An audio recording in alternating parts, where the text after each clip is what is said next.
Ooh,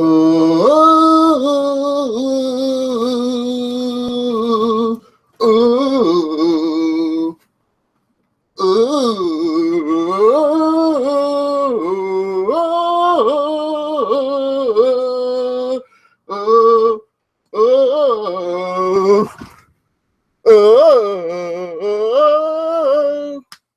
NXT TakeOver to Brooklyn. What is up, guys? Just over here, bringing you the first of two live streams that I have for you guys today. This is the first. Yes, I have another live stream later tonight. If you are an MMA UFC fan, see 202 McGregor versus Diaz 2 recap and results. So I'm just letting you guys know right now.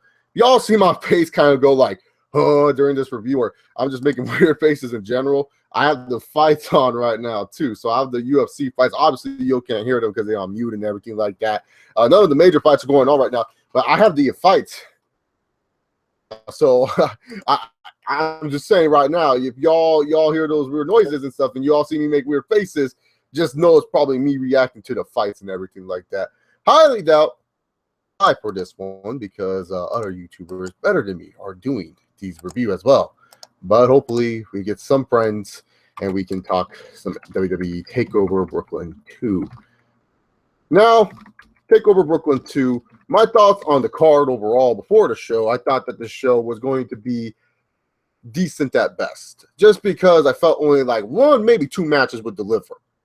But this ended up being probably one of the better takeovers, if not the top three of takeovers, in my personal opinion. I thought this show was absolutely fun to watch from start to finish. I thought that the WWE and NXT over-delivered, in my personal opinion, with the card that they had given. Because when you look at NXT and how it's evolved, you know, it's a lot of new faces, a lot of new it's a lot of new changes. And sometimes change can be a good or a bad thing, depending on how you look at it. And we were just so used to these constant guys on NXT, and we knew that these guys can deliver and that these guys can put on these great match of the night, performance of the night matches, that when you looked at this card, you know, like I said, maybe one, maybe two matches you thought were going to over-deliver or be really, really good. But you didn't think that this whole card could actually deliver. And golly, this whole card did deliver for me. You got the opening matchup between Austin Aries and No Way Jose. You know, I really thought they did a good job with this match. There's no way in Jose that this match should have been as good as it was, but thanks to Austin Aries, who I think is one of the most underrated workers in the business today. I mean, I know if you're a hardcore fan, you don't think Austin Aries is underrated. You probably think he's overrated or probably overhyped a little bit, but I think Austin Aries is one of the best workers today. I think he honestly should be mentioned in the same breath as one of the best wrestlers in the world today. The fact that he got this type of match with No Way Jose, I mean, that's phenomenal if you ask me. That's phenomenal if you ask me. So I thought Austin Aries and No Way Jose was a good opening matchup. Austin Aries goes over there. Thank God, No Way Jose went over. Afterwards, Aries keeps on beating up No Way Jose, and out comes Hideo Itami. It looks like Aries is going to be feuding with Hideo Itami. Itami gets beaten up by Aries a little bit. Itami gets the counter, and oh boy, the move that everyone was wondering if Hideo Itami could ever use in the WWE. I mean, he just invented the move. He's the originator of this move, and then all of a sudden, Hideo Itami goes, lifts Aries up on the shoulders, hits him with a GTS. Oh, baby. I was so hyped seeing Hideo Itami hit that GTS, man. You guys don't know this. I know a lot of people think, well, CM Punk used that move. Okay, CM Punk may have made the move famous, but Hideo Itami, Kenta, he made that move. He innovated that move. He discovered that move. That's his move. And it's so good to know that Kenta, a.k.a. Hideo Itami, can use his own move now in the WWE. After this, we got the Ember Moon versus Billie Kay match. This was just a showcase for Ember Moon. Not really much to go there. I really did like her little top rope stunner finisher. It was cool. I don't know if it could work on every wrestler. I don't know how they can set it up for every match to make it fun. And yeah, that's all I can really say about it. Solid debut for the former Athena. That's her indie name, right? Athena. Solid debut for her. Alrighty then, we move on to other singles action. Like, this card was just going by fast, man. Just fast. I actually thought the tag team match was going to be next, but they actually went with Andreas Alamos. I know I'm going to butcher his name. I always do. Andreas Alamos taking on Bobby Roode, and holy fucking shit, Bobby Roode's entrance. Absolutely, full pun intended, glorious. Oh my God. They really wanted you to make Bobby Roode feel like a big deal tonight. WWE was trying to show you, like, hey, man, you know this Bobby Roode guy? This guy is a big flipping deal. All right, Bobby Roode, this guy, you got to buy into his stock. The fans were singing his theme song. He probably got the third loudest reaction of the night, Bobby Roode, in my personal opinion. Like, Bobby Roode was over with this crowd, man, and Bobby Roode won like he should. There's no reason why Bobby Roode should be losing to Alamos here. I don't care what Alamos can bring to the table. Bobby Roode is a much bigger name, much bigger star, and you could do much more with him on NXT than you ever could with Alamos. As I'm watching this UFC fight right now, and this one guy, Perry, is getting his ass kicked by Lynn. Like, Lynn's just, like, kicking his ass. It's so hard to talk about this show while watching UFC at the same time. Multitasking, people. It's really fun to do. But anyways, Alamos ends up losing. Decent matchup. Probably, if I had to say the worst match of the card, it would probably be this one. And it's not like that this match was terrible. It was just like, it was kind of It was just kind of there. But up next, the WWE NXT Tag Team Championship match. Let me just say this. I called it. I said to everyone that this match would be the sleeper match of the night. They would deliver. And guess what? It did. Johnny Gargano and Tommaso Ciampa versus the Mechanics, a.k.a. the Revival, a.k.a. Dash and Dawson.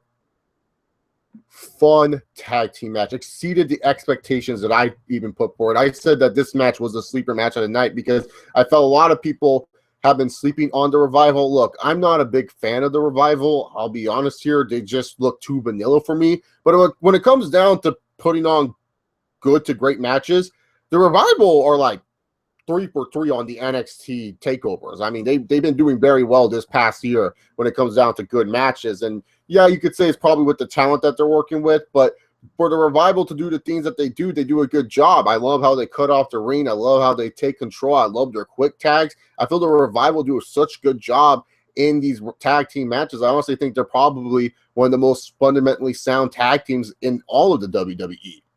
I think they're really, really freaking good. I just think that their look is very vanilla, and I can't really get behind them, in my personal opinion. But I won't doubt that these guys are really good and that they put on a tremendous match with Johnny Gargano and Tommaso Ciampa. Easily, for me, the match of the night. I don't think it's even close that this is the match of the night and so far the match of the weekend. These two teams went out there and they freaking killed it. This was fun. This is something I would go back and watch over and over again. This felt like the Bayley and Sasha Banks match last year. You know, that one match that just blew the roof off the building. Sadly, we didn't get the happy ending that we should have gotten, which was Johnny Gargano and Tommaso Ciampa winning the tag team champs. Instead, we got the Revival retaining. So there was no happy ending, but you do need some heels to win on this card. I mean, Aries, let's face it, the NXT fans are not going to boo him. Bobby Roode? Oh, yeah, right. The NXT fans are going to boo Bobby Roode. Get the fuck out of here. You need some heels to at least win, some heel characters, and hey, there you go. You had the Revival win here. I'm not mad about it. Like I said, they're a good tag team. I predicted them to win. I didn't think they were going to give the belts to Gargano and Ciampa. I felt TM61 might be the guys to take off the belts off the Revival anyways. So, yeah. But you have to see this match. Probably the best match of NXT TakeOver Brooklyn 2. In my personal opinion. Bayley versus Asuka. You know, it's so weird, man. It's like the WWE hates this feud, or it just doesn't want this feud to really succeed, man. Like honestly, because like Bayley and Asuka first they have to follow Sami Zayn and Shinsuke Nakamura, and then afterwards they have to follow that killer tag team match. Like, what the fuck? Really? You telling Bayley and Asuka to go out there and try to follow this tag team match, man? Ugh. And Bayley and Asuka, to their credit, they did a good job. I thought this was so much better than their Dallas match. So much better than their Dallas match. The Dallas match just felt out of whack. Maybe my energy was so low after watching Nakamura versus Zayn that I couldn't really get into their Dallas match all that much. But, man, dude, this match was so much better. Asuka ends up retaining. Bayley had one good final hurrah in NXT, and that's all that matters to me. Yeah, at least Asuka retained. I'm fine with Asuka being women's champ for a while. Let's see how the UFC's going. Oh, this guy won. He was getting his ass kicked. This Mike Lee, he was getting ass kicked, and then he won. Oh, good for him. I got to see how he won. Let me see if they'll show the fight replay. Come on, UFC. Show me that fight replay. I want to know how this guy won. Mike Perry. He knocked out, I guess, the Chinese guy or the Korean guy or whatever. man, UFC is lit tonight. UFC 202. By the way, doing a review of that after the event itself. So 2 reviews you guys are getting from me. And of course, we will take some NXT TakeOver questions, and I will answer as much questions as I can until Anthony Rumble Johnson hits the fucking cage, because I am sorry, I am not missing the Anthony Rumble Johnson fight. He's one of my favorite fighters in the UFC. So, any NXT questions, you guys throw them out me. Anyways, now time for the main event of the evening, the NXT Championship match between Samoa Joe and Shinsuke Nakamura. The match that I claimed was going to be match of the weekend. Someone needs to like put GIF or like put like a meme on me of that one guy that says these nuts and laughing at me, because y'all gotta laugh at me. I'm sorry, I called that one wrong. I'll admit when I'm wrong. You know, most YouTubers, they'll come on here and they won't admit when they're wrong. They're going to try to find counter arguments to why they're right and everything like that. Like, oh no, but what you saw here was, oh my God, it was like I ain't gonna lie. Samoa Joe and Shinsuke Nakamura was not match of the weekend. Not a bad world title match though. It wasn't bad. It was good at best. That's all I will say about Shinsuke Nakamura and Samoa Joe. I know everyone's going to probably disagree with me when I say this, but it was just that it didn't really pick up until the middle, and then it dropped off out of nowhere again. I don't know what the heck they were really doing in this match. Like, I was hoping this match would be like how they were doing with the exchanges, just punching and kicking each other the whole goddamn time. I felt that slowing down the pace was kind of I don't understand why WWE likes to do this with Nakamura, where all of a sudden Nakamura has to go into John Cena / Roman Reigns / I'm a babyface mode, where I just get my ass kicked the whole match, and all of a sudden I can't do anything, but then I'll come up and act like I never got my ass kicked. I mean, they did the same shit with Nakamura last TakeOver with Aries. Aries was like working this leg on Nakamura, and Nakamura used the leg like it was nothing. Joe was freaking working on the shoulder, and Nakamura's shoulder was fine for the rest of the match. Why even work on a body part if you're not going to go all the way with it? I don't know if that's Nakamura's fault. I don't know if that's Joe's fault. I don't know if it's the WWE's fault. But really, to be honest here, I just didn't like how the beginning of this match kicked off. I know it sounds nitpicky, but hey, when you're watching a match like this and you're trying to set up a story and to tell for me to get into, because Samoa Joe and Shinsuke Nakamura are those type of workers, you got to follow up with that story. You can't just leave that story high and dry. It's laziness, if you ask me. But first off, Shinsuke Nakamura's entrance with the cello. The beginning portion, I was hyped for it. Okay, I was hyped in the beginning for Shinsuke's entrance. Like, that shit was hype. You know, and then when Shinsuke came out, the strobe. But when he was trying to play his theme song sometimes with the cello, I felt he was off. That's just me. I'm not trying to say the guy did a bad job or anything like that. I thought it was a cool entrance and everything like that. But I just felt that, you know, in the middle of it, it just kind of fell down a little bit. Like, it just wasn't as what I thought it was going to be, you know, because like there's one part of Shinsuke's song that I like was like, boom, boom, boom, boom, boom, boom. I was like, oh man, how's that guy going to play that live? And he didn't even play it. Like, he tried to do it. Like I said, the beginning portion was awesome. When he entered was awesome. But then in the middle, that's when the song fell off to me. That's just me. That's just me. I know I'm going to be like, Chase, you complain too much. Stop complaining. I'm not complaining. I'm just giving constructive criticism. It's called a review, people. You can't handle that, then sorry. It's called a review. So I missed how this guy, oh shoot. Oh yeah, that UFC 203, Alistair Overeem versus what's his name? Stipe Miocic for the championship. And also CM Punk, our boy, he's gonna make his debut against Mickey Gall. Who saw CM Punk's first sparring fight? Who saw that shit? Where CM Punk was trying to fight someone. That shit was hilarious, dog. He was like,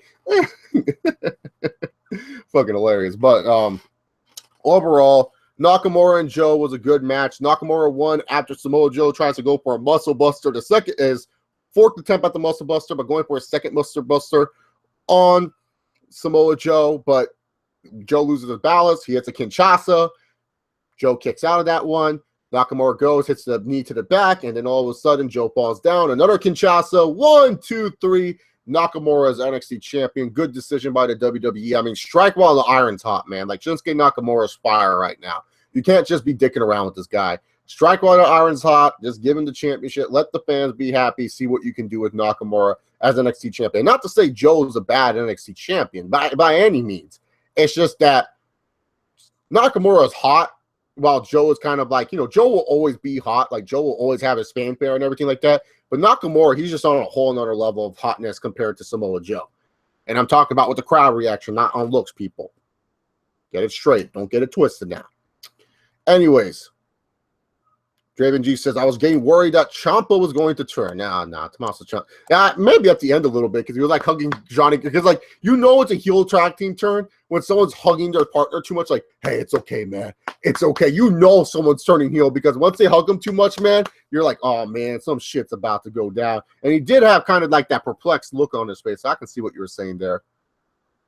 Chris Bandicoot says, the tag team match ending was weak. The fuck you talking about? They hit their special team move that took out Big Cass, the guy who's on the main roster, and then they used the finger four. I don't see what's weak about that. I thought it was a good ending. Gargano should have gone to the ropes. Why? To make the match too long? No. Perfect movie.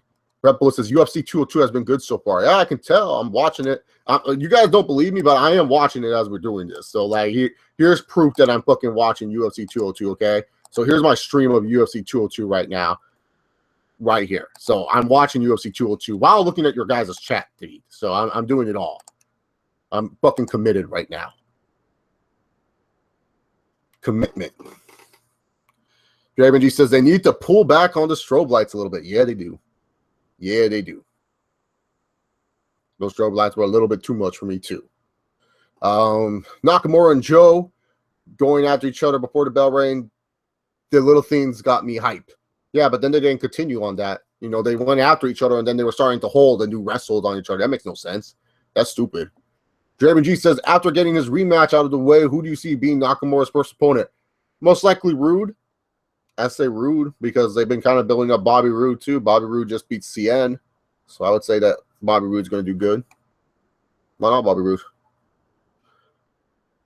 Dean Ambrose, not the real Dean Ambrose, said, I thought Joe versus Nakamura was great, but disappointing.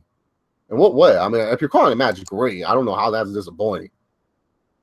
So the upcoming fight schedule, man, UFC has way too many fucking fights on their hands. Man, they already have, like, fights planned out till December. Like, the fuck? Yeah, at least they have plans in advance. Unlike WWE, half the time we don't even know what WWE is planning. Felt like they were going to set up an epic bout, but got cut off because of time limit on the network. I think that they kind of ruined the epic bout for them because I felt that Joe and Nakamura started the match off too slow because they were like all hyped up and trying to get into everyone's face. And then all of a sudden they were doing rest holds in the beginning. No, that's how you do it, guys. We're just going to stare each other down. We're going to talk shit to each other. And then we're going to go do rest holds. And Shinsuke is going to do his theme where he does that, where he's on the tummy and he's like, I don't get that. I don't get why the fans cheer for that. Like, it's funny because, like, you know, there's that rumors of the LGBT characters, and everyone's like, oh, Vince might turn Shinsuke into an LGBT character. Do you see how this guy acts? How do you think Vince would not think like that? Vince is such an old school motherfucker. He's so behind on the times. Vince probably thinks that's what gay people do anyways. I don't know why people are all surprised and stuff like that. Chris Bandicoot asks, what do you think of that promo of Sanity as a new factional wrestler? Probably a wrestler. Eric Young. Some people are saying Tommy End. I don't even know who the fuck Tommy End is. So, yeah. Oh, Donald the Jabroni Cerrone is going to take on Rick Story right now. Oh, that's a rhyming right there. Donald the Jabroni Cerrone is going to take on Rick Story. Dean Ambrose. Also, they have to rush to finish because of the X by the ref.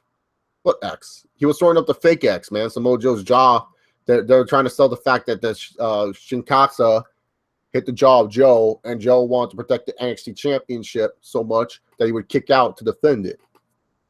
That was a fake X, dude. That wasn't a real X. It wasn't a real X at all, man. Samoa Joe, they were trying to prove Joe's tough, man. That's what they were trying to set up. That Joe was going to be a tough motherfucker. Thoughts on how over Nakamura is right now? Dude, lit Brooklyn the fuck up. Nakamura is very over with the crowd. The problem is it's up to him to keep that up, and it's also up to him to make sure the crowd doesn't turn on him because there's guys like him that have always been over on the NXT level, and then once they get on the main roster level, some fans tend to turn on them. Now, Nakamura has natural charisma, unlike most guys on the NXT level. He actually has that natural charisma, so he could probably carry himself very far in the WWE main roster team. But the problem is, it's up to the fans to keep on supporting him no matter what the WWE main roster does with him. I don't care what the WWE main roster does with him. Vince McMahon has billions for a reason. The reason why I'm sitting here and Vince is sitting in his fucking throne room is because he has billions, right? So why should I doubt what Vince McMahon wants to do with Nakamura? It's up to the fans to keep supporting him no matter what and not get pissed off. Dean Ambrose, I think Bayley versus Asuka matches are really good, but missing something. I can't figure it out. They're decent. They're just missing good chemistry. Sometimes people don't have good chemistry. It's just how it is. I mean, look at Paige and AJ Lee. I was forced to believe those matches were good when all of them are trash when you look at it. Joe James says, thoughts on Ember Moon? What you saw in the ring, to me, she was very impressive, very athletic. She was good. It was a showcase. I like Naomi a little bit better, in my personal opinion, when it comes to athleticism in the WWE roster. I think Naomi's hella underrated when it comes down to athleticism, but that's just me. Joe James, Bayley to Raw or SD. To me, she needs to go to SmackDown. Raw, because Raw's women's division is just as bad as SmackDown's, and they need more people to feed to Charlotte, Triple H. So she would go to Raw, because it's all about Charlotte when it comes down to the Raw female division. Wow, Donis Cerrone made a quick entrance, man. This mug is already in the ring. He's already in the octagon, ready to get his ass kicked by Rick Story over here. I think Rick Story trains with Conor McGregor. I think he does. Man, that UFC card is going by fast, man. It's already 8 o'clock, man. They're already on the third fight. They're about to hit Rumble time. And that when Rumble hits, that's when I'm gone, man. I'm sorry. I'm gone from that, man. Any more NXT TakeOver 2 Brooklyn questions? Oh, overall, TakeOver 2 Brooklyn, like I said, every match was very solid to one great match on this card. Not a boring moment in my personal opinion. So I honestly would give TakeOver 2 Brooklyn probably like the third best NXT TakeOver, in my personal opinion. You know, I thought this was a great, solid show. Felt it delivered on all ends. Can't complain too much. Dean Ambrose says, I think the revival, pun intended, the classic Southern Tag Wrestling. Most likely, possibly. Joe, Raw or SD, asked by Joe James. Raw. That's not even a question. I think it would fit great on the Raw roster. Help bring some life to that freaking Raw roster with the lack of charisma that they actually have. Shinsuke Nakamura, oh, he's going to Raw. There's no way he's not going to Raw. Triple H needs all his golden children on Raw. Shinsuke is not a member of the Triple H Golden Children, by the way. He's not. He's like on the outside. He's like Edge. You know, Edge was never part of the Breakfast Club. He kind of just did his own thing. That's Shinsuke Nakamura. Shinsuke Nakamura is not a golden child, but best believe he will get pushed. And that's just to help the Golden Children get more money and get more over, because that's how the Golden Children rule, bitches. Chris Bandicoot asks, by the way, since you haven't watched the Comic-Con panel, the New Day announced that Booty-O's is a special series for pre-order in May. I send out a link. What does this have to do with NXT TakeOver Brooklyn 2? Who gives a fuck about Booty-O's? That sounds disgusting. That's actually a series. I heard that they're not even selling it in actual, what's it called? They're not selling it like actual grocery stores. It's like selling at Best Buy and FYE. Glorious. And I will defend till I'm victorious. And I won't give in. I won't give in.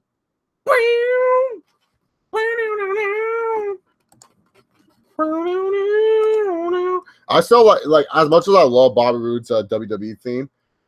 I'm sorry, man. I still love his fucking off the chain instrumental, the TNA theme song. Yeah, that heel TNA theme. Like,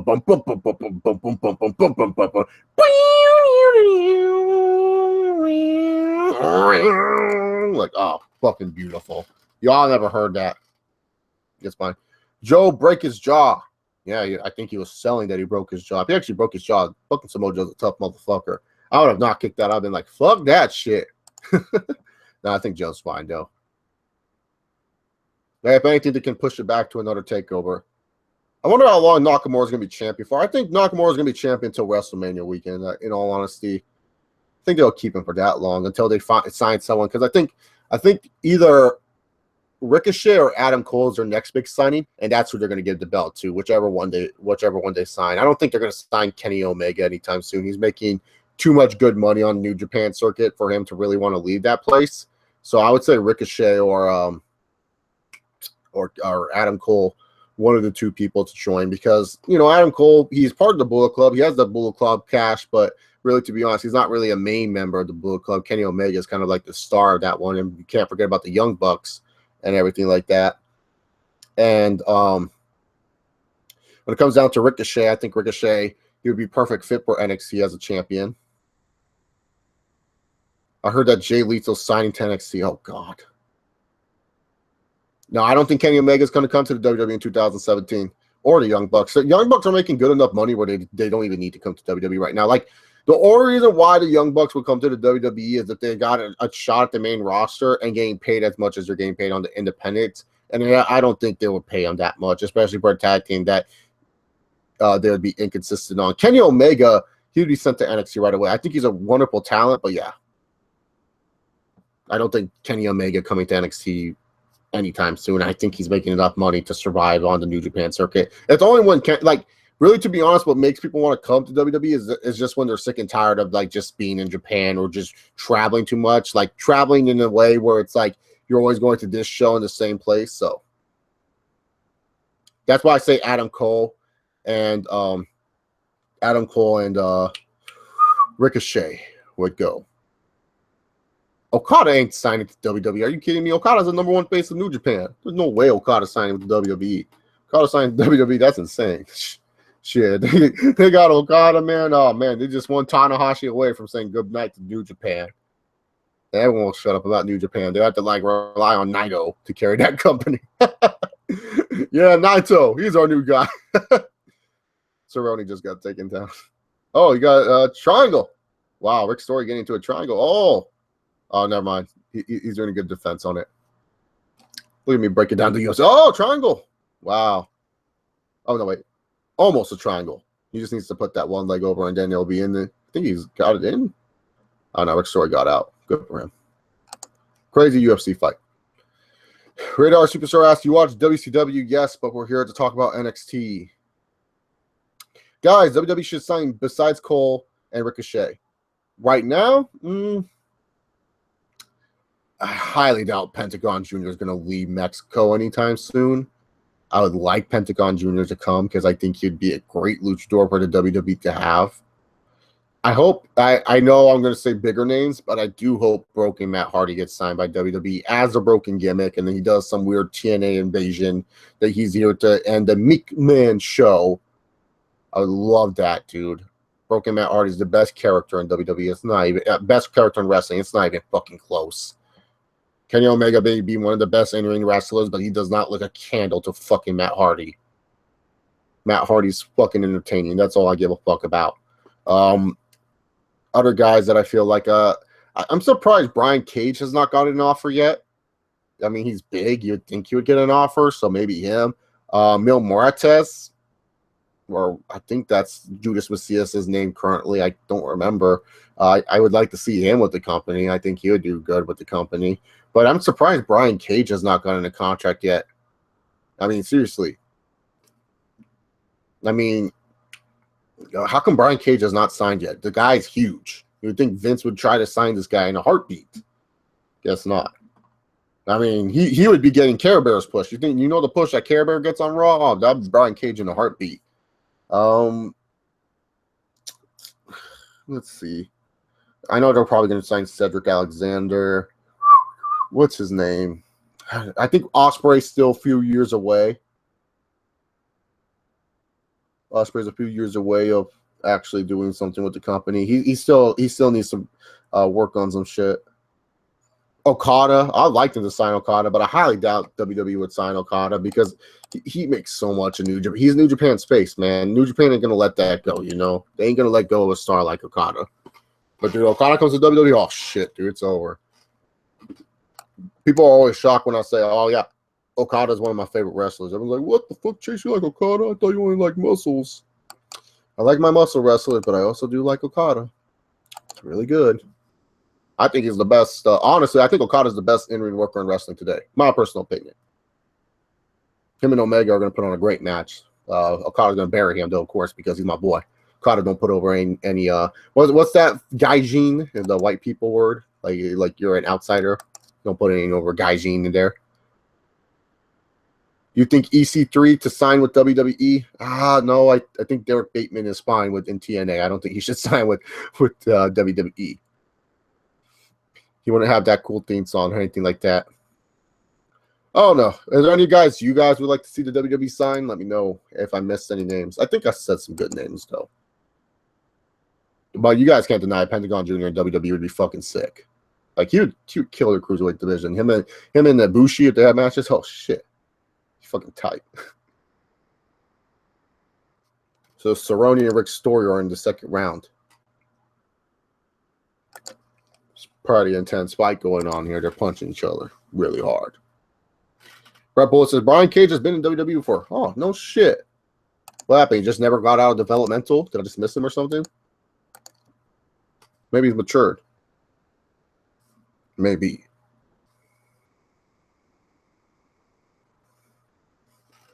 Alrighty then, guys. I'm going to go watch the UFC 202. Thank you all very much for tuning in to the NXT TakeOver Brooklyn 2 review and results show. Guys, like what you saw from the wrestling side, hit that subscribe button. You guys are big UFC fans. Come see me later tonight as I talk about UFC 202 McGregor versus Diaz 2. Thank you all for watching. Hope you guys have a wonderful night. Enjoy your day. Peace.